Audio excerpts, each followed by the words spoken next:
قصيدة بعنوان مزاد.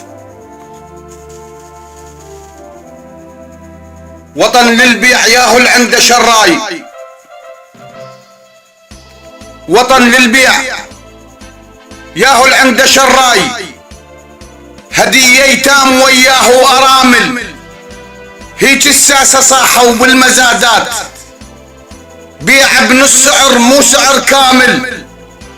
والما عنده نقد نبيعه بالدين،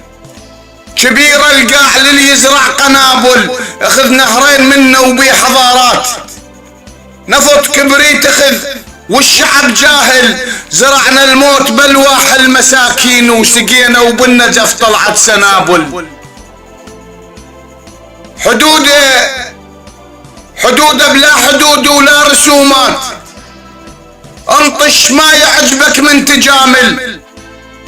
وازرع طائفية تخضر بساع، اذا تنشر خبر وتحط له عاجل، شعب لا تخاف منه يثور لولا، واذا يطلب حقوق تعين عامل، تعود على الفقر ما يطلب هواي، ثلث الشعب عايش على المزابل، وثلث خرسان ضد الهوسة والصوت، يعني ايش ما تقل له يقول قابل، وثلث تهجير خلصة وخلصة بالموت، ترى هذا الثلث على الوطن قافل. حضرنا العقود وجاهز البيع،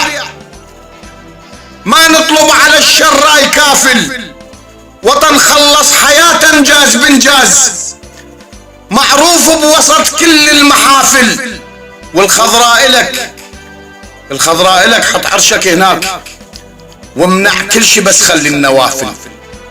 وترك سايد الكل يوم عاشور، ترى بعاشور بس الناس تاكل،